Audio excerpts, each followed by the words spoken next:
Okay, go back to, I'm Ruth Cleat, the trustee of the Elsa Sewell Foundation, and currently the host. So if anybody on your side needs to be co-host to do some visual stuff, that's fine. I'll let you in. Over to my right is Jordan. Hello, good afternoon.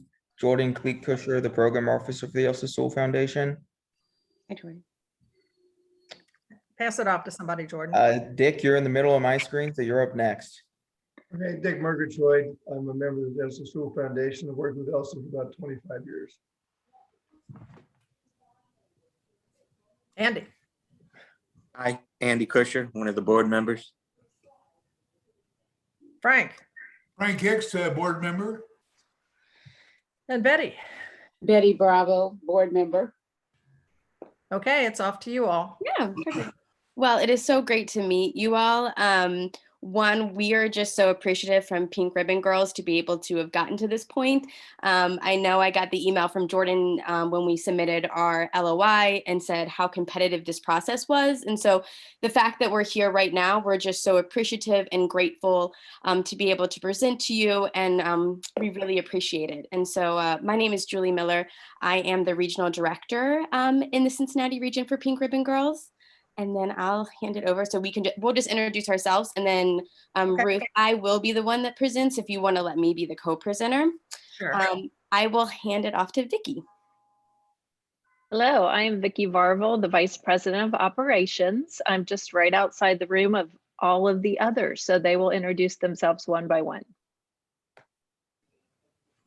Hello, I'm Les Cummings, and I'm the Vice President of Development. Nice to meet you all.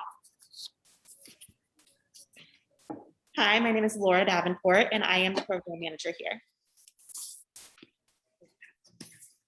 Hello, I'm Heather Salazar, and I'm the CEO of Pink Ribbon Girls. Thanks for having us, and nice to meet you all.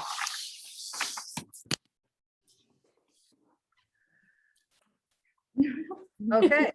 Hi, I'm one more. I'm Julie Frazee, and I'm Director of Finance. Okay. Am I able to share right now, Ruth? Should be. Great. Let me.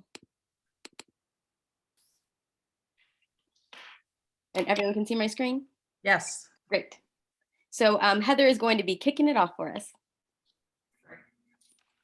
Hello, everyone. Thanks so much again for having us. Like I said, I'm Heather Salazar, CEO. Pink Ribbon Girls, as it is today, is in its 9th year of providing meals, rides to treatment, house cleaning, and peer support. We're so thankful, and we just feel so humbled to be able to do this and offer these services to so many people. A little bit about myself. So breast cancer came into my life in 2001. We met a young lady who was battling stage 4 breast cancer. I was in the social work field before PRG, and I always like to say I thought I was going to solve generational poverty. Might be easier. Cancer might be easier than generational poverty, not sure.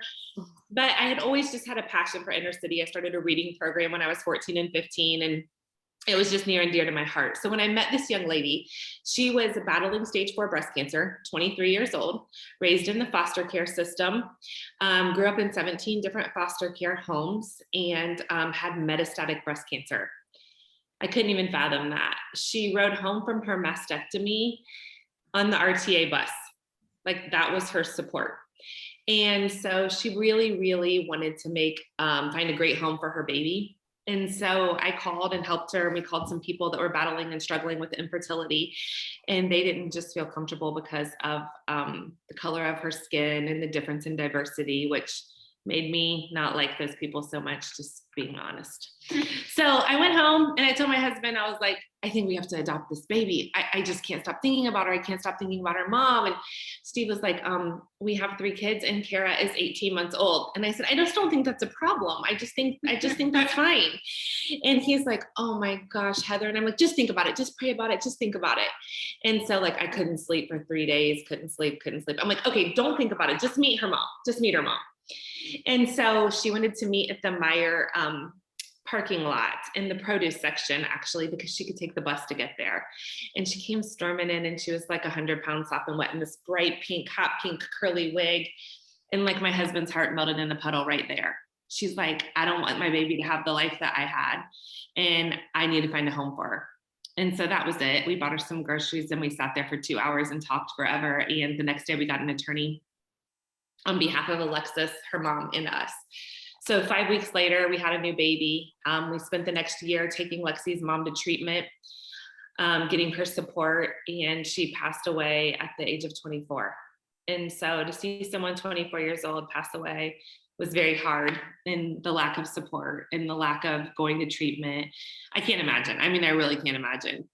So fast forward a year and a half past that, I was taking some coursework and finishing up my degree, and I did a first ever self breast exam because Alexis always said, young people can't get breast cancer. And I hate to admit it, but I really thought that maybe it was her lifestyle, or maybe it was this. I didn't understand why someone so young could get breast cancer. And so Lexi would finally stay with my parents. My husband and I decided to go away for our anniversary. I did a self breast exam. I found a lump. I wasn't worried. How crazy is that? I was like, oh, that could not happen to me. And certainly God wouldn't give me this baby, and I would get breast cancer too. So I just didn't worry about it. And my husband was like, I don't think that feels right, Heather. So 4 days later, I was diagnosed with the exact same kind of breast cancer as Lexi's mom. I was angry, and I was 31. And I thought, my kids just watched this person die, and now will Lexi lose 2 moms to breast cancer? And it was hard, and I was mad. And so I went through treatment, and I ended up getting treatment at Ohio State because I was on a clinical trial for Herceptin. And it was the only place that offered that trial around here. And so I met Stephanie Spielman. Those Ohio people probably know her. Her husband played in the NFL, and she was raising all this money, and she was battling stage 4 breast cancer because she didn't get Herceptin. And I'm 16 years cancer-free. And like I said, we've been doing this for about 9.5 years. So it's not like I just walked out of treatment and was like, oh, we need to change the world. I was still kind of mad, thought I was going to go back to social services. And I went and saw Stephanie 2 weeks before she passed away, and she was in and out of consciousness. And, you know, her kids were the exact same age as my kids. And I just didn't understand why she was not going to make it. And she just woke up long enough to say, Heather, don't use my death as an excuse. Like, you know your purpose. And that was it. And I went home and wrote a grant to offer like basically what people did for me when I was sick. So we offered 3 meals a week for the entire family, rides to treatment, house cleaning, and peer support. And I got some really sound and savvy advice from people that had gone before me. You know, stay within your mission. Don't go outside of your mission, because I would have wanted to pay people's house payments and get them wigs and do everything. And they're like, do what your mission is and do it really well. And so we wrote a grant to the Lester and Sue Smith Foundation, and we shouldn't have gotten it. We had a couple $1,000s in a pipe dream. And so they were announcing on the Ellen show, and he was a billionaire businessman. So he wasn't a typical foundation. He just chose whoever he wanted to give the money to based on their business plan. And then it was matched through the Duke Foundation. And so that was in 2012. We started services in 2013. And our budget then was $100,000. So that's kind of where we're at now. We fast forward, we're in 5 regions. In 2013, we delivered 10,250 meals and gave 210 rides to treatment. And in 2020, we delivered 115,000 meals and gave 8,410 rides to treatment.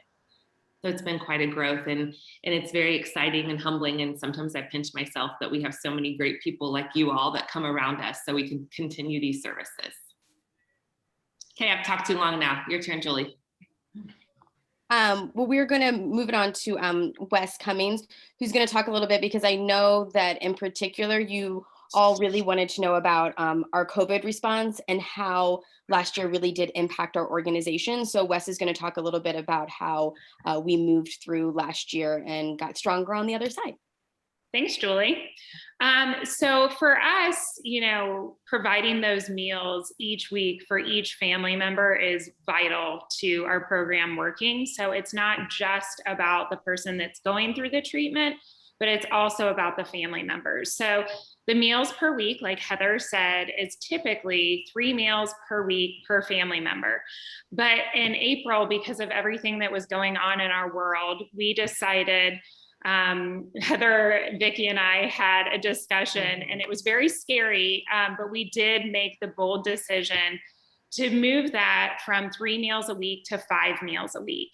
And so our thought process was, with everything that was going on, especially for a cancer patient to have to go out of their house, go to a grocery store, we just didn't feel okay with that. And so for us to be able to deliver those meals to their front doorstep and also provide those meals for their kids that were no longer going to school. Some of our clients are food insecure, and so they already weren't getting those meals before their cancer diagnosis, and then their kids aren't going to school. So there were a number of problems that we were trying to address. In addition to that, the rides, oh my goodness, the rides are so important. And oftentimes people take for granted that people have a car or people can get a ride from a friend. But a lot of our clients, unfortunately, there are 21% of our clients that are ride insecure. And so they have to cancel their appointments. They don't show up, which that is so important if they're going through chemo, radiation. You can't just skip an appointment. And the outcomes, all the data shows the more appointments that you go in the time manner that you're supposed to go, the outcomes are so much greater. So for us, and we have the quote up here on the screen from Dr. Kadori, through this pandemic, when everything is uncertain, I look out the window and see a PRG car dropping off my patients. They never stop bringing my patients to treatment.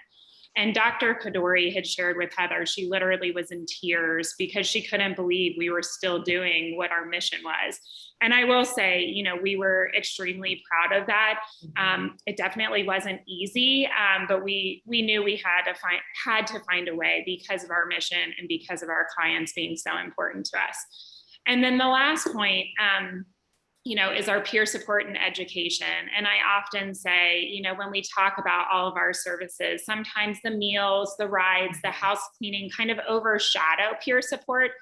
And peer support, especially during a pandemic, was something that our clients needed. And so our peer support is structured so it's current clients, but it's also people from the past. And although your cancer treatments may be over, your journey is still going on. And so being able to connect people was so vital during that time. In the past, typically it was about 10 to 12 peer support events in person per year per region. But with the pandemic, obviously, and especially with cancer clients, you couldn't get them all together. So we were able to find a way to do this virtually. And so we were able to have 60 peer support events, and it reached almost 981 clients. So we were able to really, we say it's kind of our silver lining in terms of we don't really know how many peer support events we would have done virtually if we weren't essentially forced to do so. But we've been able to reach so many more people that, ironically enough, we just had a meeting about 2 hours ago where we talked about it, that moving forward, we most likely will still continue to have these virtual peer events.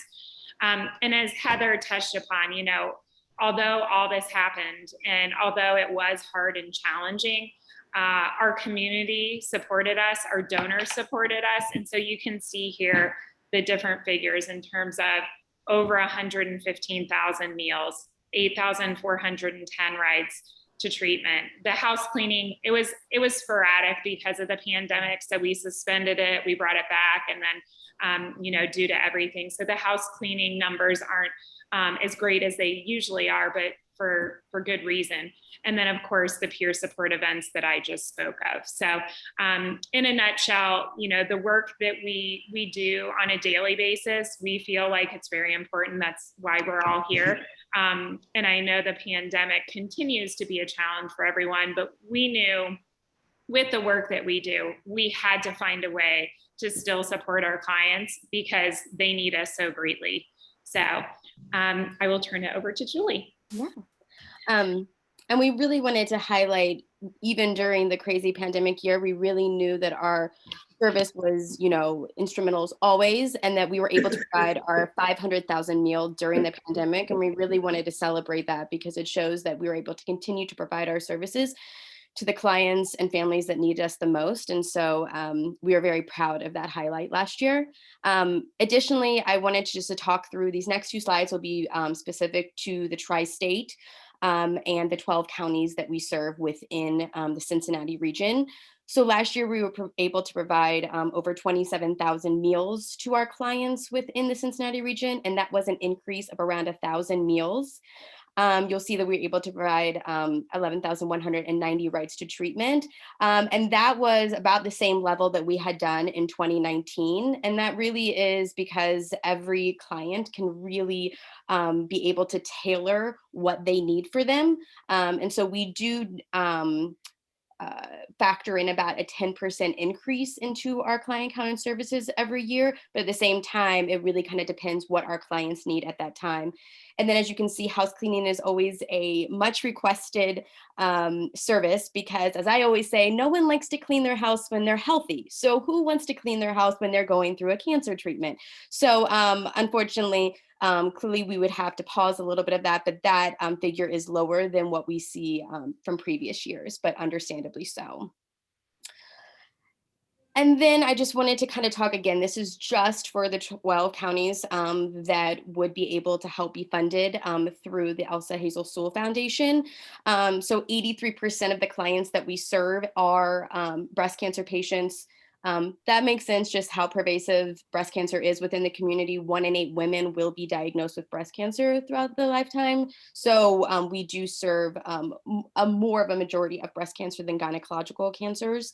The 41 health centers that we served, we are thrilled to have a great relationship with our 5 health systems within the Cincinnati region, along with OHC, which is a private physicians group. But they are our key partners, and they make sure to refer our services to as many patients as they possibly can. I know that we've highlighted the need for our services throughout the pandemic, but I do think it is clearly highlighted in, I think a lot of people have heard the term food insecure during the pandemic. People have seen the long lines of food pantries, but that really is something that we have been seeing within our organization over the past couple of years is our food insecure patients, which you can see is nearly a quarter of the people that we are serving within Cincinnati. Additionally, 40% fall below the federal poverty lines. And then as Wes already commented, 21% of all of PRG was ride insecure, but within the tri-state, that is 15% is ride insecure. And additionally, we found 40% of our clients were actually unemployed last year. And so, if you go along with serving through a pandemic and this, we were able to provide really necessary services for just to be able to survive. And then put on top of that, they're clearly battling cancer as well. And then clearly Heather touched a little bit, I'm naive to be like, breast cancer and gynecological hasn't personally affected me or my immediate family, but it is one thing when you start with PRG, you realize how, these cancers don't discriminate, that the youngest of our clients was 26 within the tri-state last year.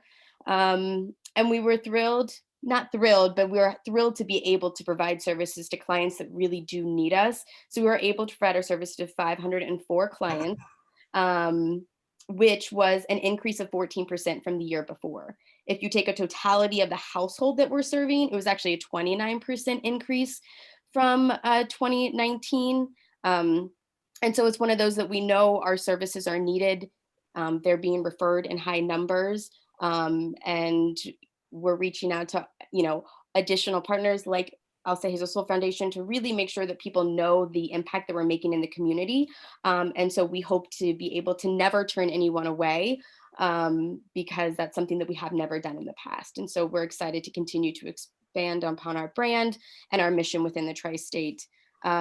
And again, 104 zip codes. We serve within 12 counties, so we realize how immense our service region is. And we're thrilled to be able to provide our services to who all needs us. And then finally, it's one of those that I think we've all seen it clearly. We were all hunkered in place throughout last year. We realized that what we do believe is that there will be an uptick in our services this year.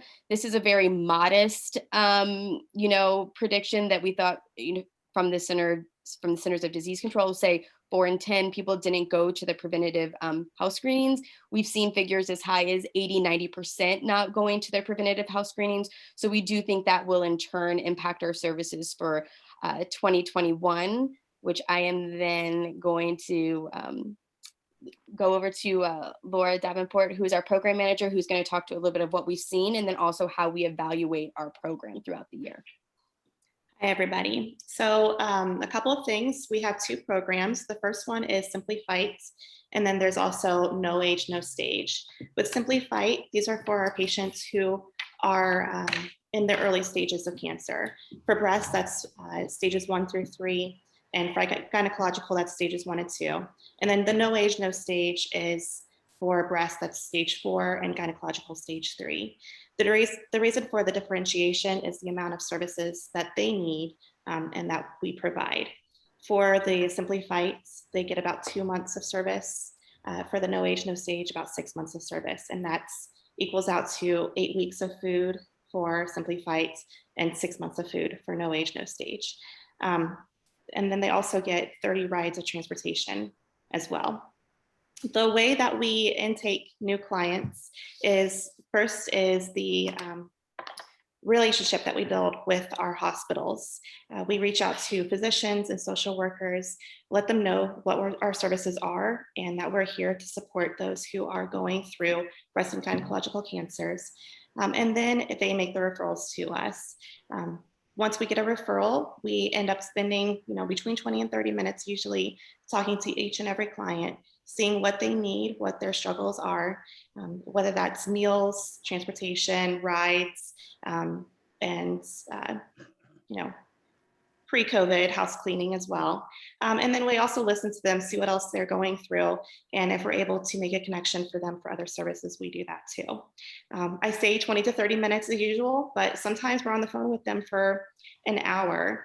It's a time for them to be able to really let somebody, a stranger, know what they're going through. Sometimes it's easier to talk to strangers than it is to your own family about these things. And so we hear all sorts of stories of what's going on. For example, one person that I talked to, she had moved from New York to live on her own in an apartment where she knew absolutely nobody around her. And she was scared. She struggled with being able to receive the services that she needed because she didn't have a ride. She didn't have family and friends to call on for trips or to take her to the grocery store or to get her to appointments or treatments. And so she kind of felt left behind. When we were able to start providing meals to her and transportation, about a couple of weeks later, she called when she received her first meals, just ecstatic that she got broccoli. And that was her favorite food. She was so excited to be able to get broccoli. But that's just one person. We hear these stories over and over when we're doing these client intakes, taking on new clients and checking up on them as well. After they become part of our client database, we do track our income, or our outcomes. What is, how many new clients do we have? How many clients overall are we serving? How many meals did we serve? How many rides as well? And it has been increasing since last year. Comparing Q1 of 2020 to Q1 of 2021, overall of our clients, there's a 17% increase. And then in Cincinnati, there's a 6% increase. Of new clients that we've added on from 2020 versus 2021, there's been a 22% increase overall and a 14% increase in the Cincinnati, Northern Kentucky region. Our meals have increased and so have our rides. Okay, I will pass it off to Julie Frazee now. And Julia as a director of finance, because I know everyone is always interested of if we get this funding, how is it going to be spent, and making sure that we're good stewards of your dollars. But I also think clearly, and what the last point is making sure that we're doing foremost right by our clients as well, and making sure that we're providing for them and making sure their satisfaction is also. So the fact that we're able to say almost 100% of people love the services that we provide and realize it's a necessity in their lives really goes to just, we know that, our mission is hitting home and that we're able to provide to the people that really need us. So Julie's going to talk a little bit about this, our grant in particular of what you all would be helping to fund, but then also we'll be talking about the funding that we got through the CARES Act and things like that, since I know that was something that you were interested in knowing. Hey, great. So as you can see in from the grant application, we're asking for $19,360, which will be about 5% of our total project. So I want to reiterate that the project is just for these essential services in the tri-state area. None of the funding will be going towards operations. It will all be program expenses that will directly benefit the clients. And we kind of broke those down in numbers between the meals, house cleanings, rides, and education. And I just kind of want to make a point with the meals. So the meals those are at a cost to us of $10 per meal, and that includes delivery directly to our clients' doors. And I also want to say that these meals are organic, they're professionally prepared. These are very good quality meals. They're palatable to those who are undergoing chemotherapy. And so this isn't, these are very special meals provided to our clients. And then house cleaning, light house cleaning is provided as was recently stated, and that is a cost to us of $100 per cleaning. We have contracts with licensed, bonded, and insured cleaning companies, and then rights to treatment. So in the tri-state area, we typically try to provide those rides through our PRG drivers. And those drivers actually do more than just drive our clients to treatment. They actually create bonds with our clients and end up with long-time friendships. And those are very important to our clients. And then whenever we're not able to schedule with a PRG driver, then we have Uber Health that will kind of come in and take care of those clients for us. So there's always a way for us to provide transportation to our clients to their essential treatments. And then education, just one point I wanted to bring up with that is that last year in 2020, we had promoted one of our longtime employees. She herself is a breast cancer survivor, extremely knowledgeable and caring, and she's now in charge of our education and peer support pillar. So she's really, as Wes talked about, she's really exponentially increased the education and peer support to our clients.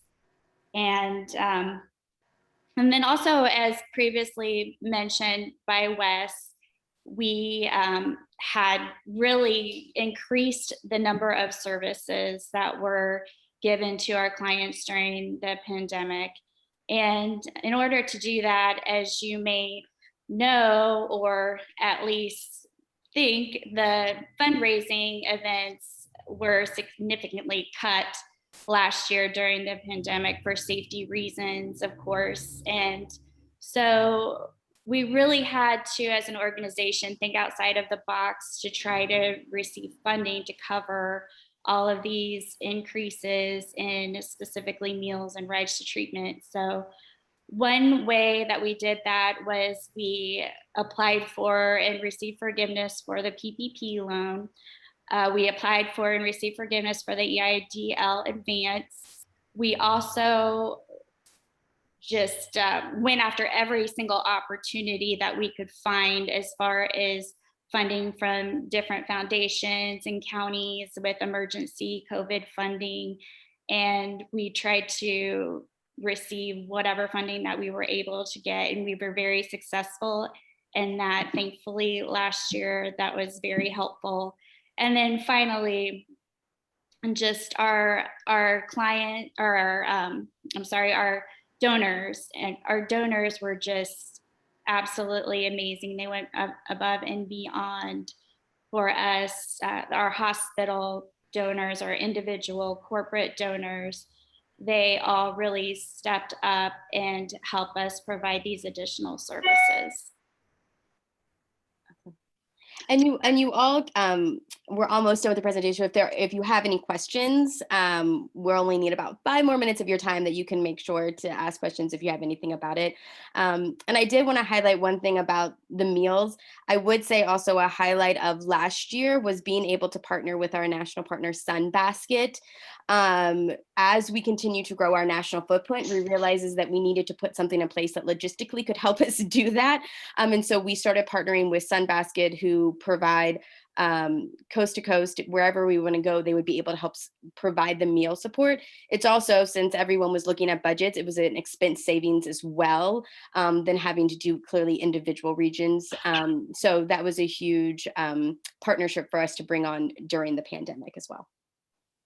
And then finally, just wanted to highlight and picture some of our amazing staff, volunteers, board members that Vicki is going to speak to a little bit, because we all wouldn't be here without the support of so many people in the community. So Vicki's going to speak a little bit to that.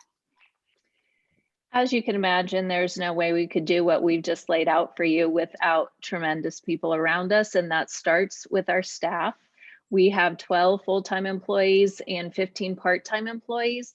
And I always like to highlight the fact that our part-time employees are, no offense, ladies, are some of our most important employees. Those are the ones, our drivers, who physically have the contact with our clients. And I have gotten to transport clients in the last few months sporadically, and I can tell you firsthand that these men and women that we transport love, I don't know how else to put it, they love the drivers. There's something about that camaraderie of having the same faces pick you up, take you to where you need to go, take you to the scary situation. They're often the first ones who hear the news, good and bad, of that treatment that our clients had each day. And so it's so important for us in the tri-state area that our clients are picked up as much as possible by these faithful drivers. And so they really are the face of PRG that have consistent contact with our clients. Also, we have board members. So we have 22 members on our national board. We have 6 members on our advisory board just for the tri-state. And these men and women are doers, donors, and door openers. So they do all 3, and they do it so well. They are ambassadors in the community. They have connections both with people that can donate money, but have ideas and resources that we can utilize. And so it is really going to be helpful over it, especially the next year, that our national board works on our national platform and increasing in overall footprint of PRG, but we still have those advisory boards, and that Cincinnati advisory board is so important to make sure that what is going on in Cincinnati is top notch and the best it can be, and have that regional support that keeps an eye specifically on Cincinnati. And so that's very important to us to maintain that local regional feel for not only our board, but also our programming and services. And then of course, no organization like PRG could do this without volunteers. We have the most faithful volunteers. In fact, during the last year, they've been a little antsy because there haven't been the typical 130 plus events that we typically hold each year. I consistently get emails, what can I do? When can I do it?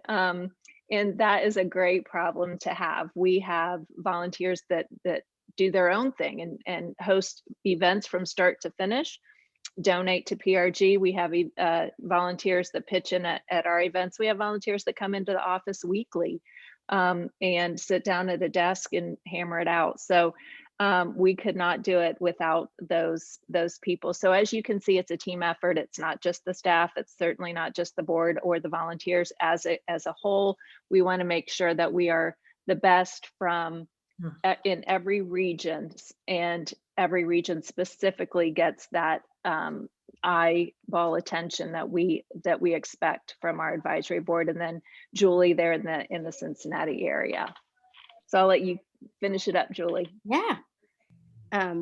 We just ending with a couple of quotes clearly from board members and clients that you can read. I sent this presentation to Ruth earlier, and we really do want to end on the words of our clients and kind of what the mission and services have meant to them.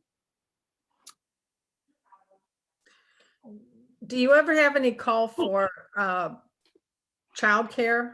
I mean, is that ever an issue for folks? I can answer that one. So I'm glad you asked, because I would have thought that was very important too. So when we first started these programs, childcare was our fourth program. We didn't realize how important peer support would be. And so we were so excited. And if you would have asked me my prediction when we wrote the grant for all of these programs, I would have thought meals number 1 and childcare number 2. So we partnered with all of the YMCAs in Ohio in our area. We were only in Dayton and Cincinnati at the time. And we created the YMCAs that had daycares to be open centers for treatment. We got them licensed. We got all the paperwork done. And our past board chair was the CEO of the YMCAs of Ohio. And we had one person fill out the paperwork in 2.5 years, and they never utilized the service. So it was shocking to me. But what we learned is when we first started, President Obama was our president, and he really worked hard on the child care credit. And so a lot of the people could qualify for child care credit. And then the people that didn't had like family members that came around them, like people like myself who worked part-time. You know, my family, it was like their child, it seemed to be the first thing they took care of. So we reevaluated in year 3, and we removed it as a service, and then increased funding for peer support and started aligning people that were diagnosed with similar diagnoses and really cultivating that. But I'm so happy you asked, because I would have thought, I was so proud of that. And so that was a very interesting time for us. I have a question about the travel stipend. I noticed it said you serve the 41 health centers. Does that include like going up to the James in Columbus, or is that just regional? That's just regional. That's just within the tri-state. So it's 40 miles. Sorry, go ahead, Julie. Oh, well, I was just making sure that the other regions that we serve as well is Dayton, Ohio, Columbus, Ohio, St. Louis, and San Francisco. So the numbers reported at the glance, that is all within tri-state. Correct. I see, because I'm a stage 4 survivor that had my treatment at the James. Wow. And my surgery. So congratulations. Yeah, thank you. It was really, so what you're all doing is just wonderful. But I was seeing on there that you said for the travel, $25 one way. Then I assume it's another 25 to get back. So we try to do it around 40-mile radius. So we do serve a ton of people at the James, but those people are in the radius at Columbus. We don't typically drive. We do not drive from Cincinnati to Columbus. But I guess I was referring to your $25 one-way travel. Right. Then the people who are like Uber or whatever that is, they get another 25 to take them home. Is that correct? Yes. Correct. Yes. But most of the traveling is done by with volunteers. Is that right? No. So one thing, so I'm glad you're asking this. First of all, you're an inspiration, because I hope I'm a long-term survivor one day. Getting closer. Second of all, we as a board at the very beginning decided that we wanted to make sure that if you needed a ride, or if my mom needed a ride, you felt confident in who we were having pick them up. So we wanted them fingerprinted, background checked. And so we don't use any volunteers for the driving. They're paid positions. A lot of times they're retired teachers or nurses or people that just are really passionate about our cause. And so on the driver's end, Dayton and the tri-state area, they're all on staff at PRG. I see. Thank you. That kind of clarifies that. I appreciate that. Great. I know you guys are headquartered kind of in the Cincinnati region, but obviously you've expanded St. Louis and San Francisco. Are you guys doing everything from here? Or is there branch offices out there in St. Louis? So that's kind of in the works. So it's impressive that you already reached all the way to 2 other large cities. You want me to answer it, Julie? Yeah, that's right. Okay, so great. The question is yes and no. So we have staff in each region, and so those people are regional directors like Julie Miller. We have one in all 5 regions, and they're kind of in charge of fundraising, hospital relations, cultivating that grassroots. We don't want to lose the grassroots. However, everything, all of the patient calls, the finances, the marketing are all out of headquarters. We want to keep that local and kind of have a hand on our brand. And as we grow, so as we grow, we'll continue to do patient coordinators and increase call staff and care staff, but it'll be local. And then we'll have like maybe a regional director and a community engagement person in each region that can cultivate that and keep the grassroots and cultivate the local relationships. Does that make sense? Did I answer? Okay. Yep. Are there other groups like yours, you know, in other regions? So that's a great question too. So about 4 years ago, we had a consultant come in from New York City, and she kind of did some research for us and couldn't find another group like ours nationally at all. Probably because at the beginning, before Uber, for sure, it was really hard. I mean, truthfully, when we wrote the program for transportation, I planned it on using all transportation through ACS. I would use ACS, Road to Recovery, to refer people. And they said, oh, we'll never make this work. Like, we use volunteers, you can't, it's hard. And so transportation was the biggest challenge, the hardest thing, but I refused to give up on it, mainly because of Lexi's mom. I mean, can you imagine not having a ride? And so that was super hard, which is why I kind of thought it would be meals, then childcare, then transportation, because you get people like Barbara said, I think that was her name, that you live in Cincinnati and you need a ride to Columbus, or you live in Mason, but you want to go to the Barrett Center or whatever. And so figuring all of that out was very difficult, because when we started, there wasn't even Uber as an example. And so that's kind of where we're at as far as growing and figuring that out. How do you handle the insurance liability for the automobiles? So we have all the insurance through corporate, which is why everybody's background checked and fingerprinted. The vehicles so far have all been donated. So we hope to work with a dealer in Cincinnati. We had started out with one at the beginning, and then she sold her company. So that's kind of why. So right now we're working with Enterprise out of Cincinnati. So Enterprise Corporate donates one car, and then we pay a percentage of the other car. And we just wrote a $20,000 grant for Speedway for fuel. So that's how we're trying to do that. In Dayton and in Columbus, we have amazing car dealerships, Performance and Arbigas, and they donate all of the vehicles. They're co-branded, as you've seen in pictures, and have our logo on them. And then that's how we handle it. I mean, it is pricey. I mean, I'm not going to sugarcoat it. The transportation is pricey, but when we decided to take a calculated risk and continue to do rides to treatment, you're gonna die from cancer if you can't get the treatment. Like, we paused house cleaning because that didn't seem worth the calculated risk. But getting people to their chemotherapy, to their radiation, to me as a survivor, is just a no-brainer.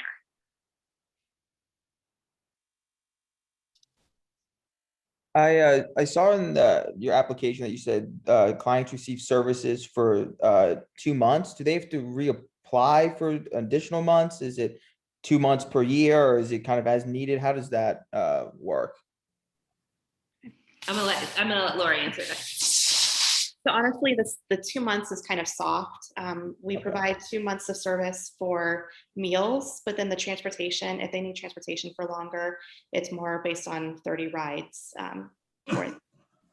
So, and then again, for the 6 months for no age, no stage, because we are still small, we are able to make exceptions. If somebody is in need, they have nobody around, and they really still need meals or transportation, as long as it's within our budget, we still provide services for them.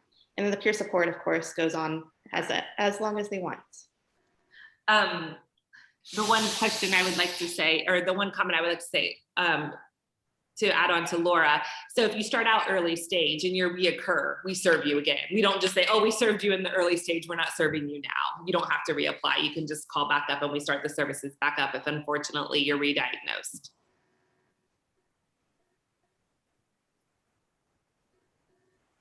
Dick, do you have any questions? No, I guess on the automobile thing, so these dealers give you cars, or they allow you, they give you cars to use for the services? Yes, so we do it two different ways. Sometimes in Dayton, we've had so many cars given to us, like I think we're on our like 10th vehicle or something. So a couple of times at the last few vehicles, we've written to foundations similar to yourself, and we say, well, could we use $10,000 of this grant that we wrote for you towards the purchase of a car, and the dealer will match it by 15,000. We've done it that way as well, but about 85% of the time, they've been just free and clear given to us.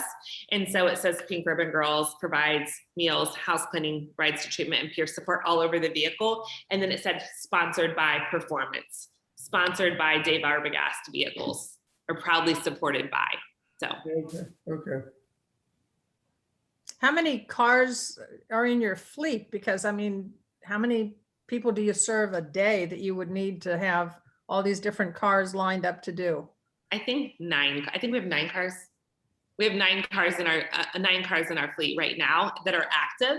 And truthfully, we have to sometimes substitute that with Uber, meaning like, let's say we have 4 cars going to Dayton today for a 9 o'clock radiation. And we have 6 people that need rides for radiation. We will get Uber to give them. We have partnered with Uber Health on a national level. So Uber Health has a code. We work with their back-end system. And so that has been a blessing in the fact that we haven't had to turn anyone away as we continue to scale. What is Uber Health? I've never heard of it. You guys mentioned it like 10 minutes ago, and I was like, Uber Health is kind of a funny thing. So we work with the CEO of Uber Health, and basically the Uber Health was created by a young lady who was with Uber from the beginning. Okay. And she was with Uber from the beginning, and at 29 years old, got diagnosed with a rare form of stomach cancer, like a marathon runner. She was 29 years old, and it's the stomach cancer that only 130 people have been diagnosed with ever in the United States. And she's like, these people have no way to treatment, and we don't have HIPAA compliance and all of this. And so she started this program with Uber Health under the umbrella of Uber, but now it's completely functioning on their own. And they provide HIPAA compliant rides and work with hospitals to provide services. And they were new when we were branching out to St. Louis. And luckily we had someone on our St. Louis board who had heard this young lady who I told you, Lauren was her name, speak. And so we flew out there, we were able to meet with them, and they partnered with us from the beginning as soon as we left Ohio.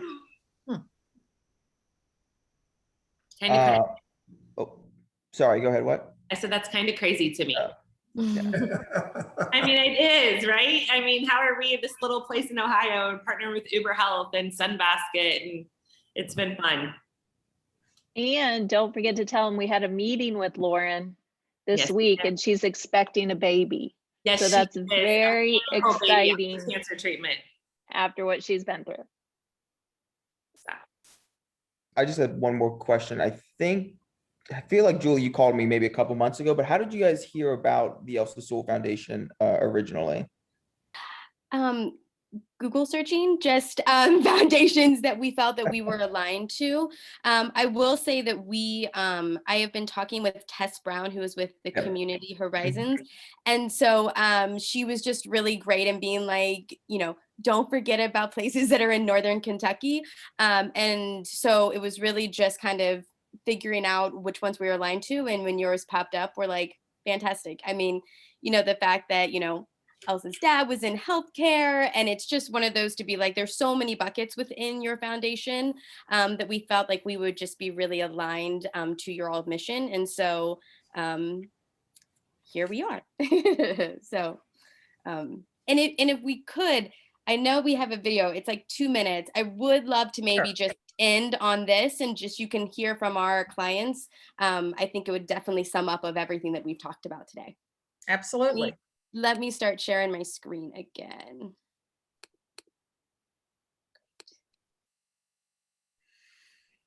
Sorry for the Writing's not 5 that easy, seconds. but Grammarly can help. 2, This 1. sentence is grammatically correct. Hi, I'm Mary Beth Schindler, and I was diagnosed with breast cancer. I can't see it. I don't know if anyone else is having an I was issue. diagnosed with It's showing the PowerPoint still, like the last slide of the PowerPoint. Oh, February I'm sorry. 19th of Oh, wait. I'm pausing it. 2020. My mom actually got diagnosed Oh, I'm sorry. first. Later down the line, I started. Oh, technology. This is the thing I didn't want. Oh, here we go. Oh, quit. Okay. Let me try again. Let me open it up. So what were you all seeing when I? Nothing, just the last slide. Okay. Let me just start by sharing the last slide. Can you see that? Yes. It's the last slide. And let me. Yes. No, I think you probably gonna have to, no, we can't see it. Can't I see it. think, I think you have to pull up the video first, just like on your computer, and then like when you Share hit the share button, select the video. It's like a safety thing, so you wouldn't just start like switching through tabs and like not show what you want. So Oh, try to pull it up first and then share the screen and select it. That yeah. should hopefully work. Let me do that. Or we Okay, could so- share after this. Yep. I was like, you know what? Let's be serious. That might not happen again. Let me just, if it's, I already shared this with you, Ruth. So it's literally, if you all would want, it's a short 2-minute video that you literally can just click our logo and then it goes to YouTube. And that might be easier as well, since it's not, I'm not going to promise that that's not going to happen again. So I just want to be aware of your time, and I know that it's valuable. So I don't want it to happen again. Time. Try it again. You got time. Okay, we'll try it again. Okay. Let me see here. Oh, wait, I might. Yep, you got it, girl. Literally, we talked about this as we were practicing. I'm like, this is gonna happen to me. It's gonna happen. You're doing great. Hi, I'm Mary Beth Schindler, and I was diagnosed with breast cancer in March of 2016. I was diagnosed with ductal carcinoma in situ on February 19th of 2020. My mom actually got diagnosed first. Later down the line, I started having issues. I go to see the oncologist. He was like, I just want to let you know we found grade 1 cancer cells in your left ovary. I was diagnosed with stage 3 invasive ductal carcinoma in mid-June of this year. I was diagnosed September 1st of 2016 with a weird form of ovarian cancer. They sent a social worker down who said, hey, we partner with this new organization. They're pretty new with us. They're called Pink Ribbon Girls, and they help with taking patients to and from their appointment. I was so appreciative that they took that extra step to say, we're going to take your mom to her appointments, and then we're going to feed your mom, and we're going to feed your baby. That meant the world to me. I couldn't have done it by myself. And having someone come in my house to clean was, wow. Just the meals being there for me, it was comforting. I didn't have to worry about what am I going to eat. And it was simple and easy.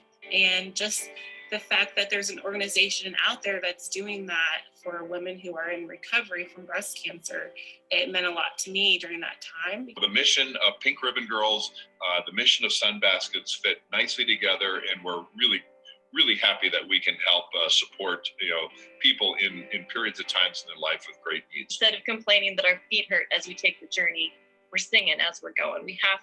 The only way out is through, and we all have to get through it. I had never felt so safe in my life because I was surrounded by those that had just been through what I had been through. They've become another chamber of my heart. And it's kind of turned into like this foundation of support that I didn't even know that I needed. They taught me how to be a survivor when I didn't know how to do that. No one travels this road alone, and that's the slogan, and that is the truth. It's a club that no one really wants to belong to, but once you're in it, it's a sisterhood, and it means family. It was such a beautiful experience. I can't wait to be on the other side as a survivor and give back.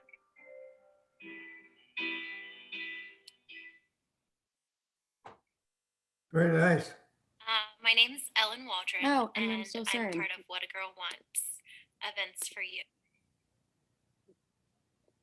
So far, good. Okay, great. Well, thank you all. I really, really appreciate the time.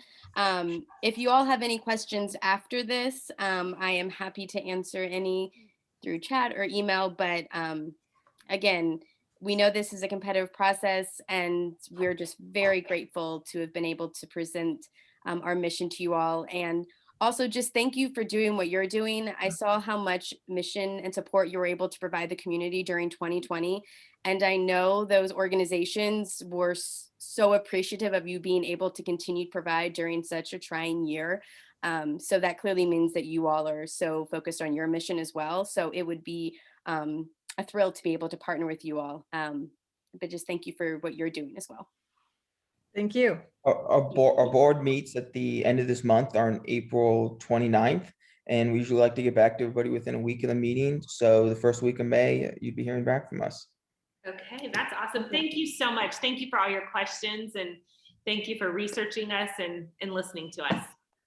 Thank Yeah, you. let's take the Thank time this afternoon to you. meet with us. God Thank continue your efforts. Thank you. Appreciate it. Bye-bye. Bye. Bye-bye.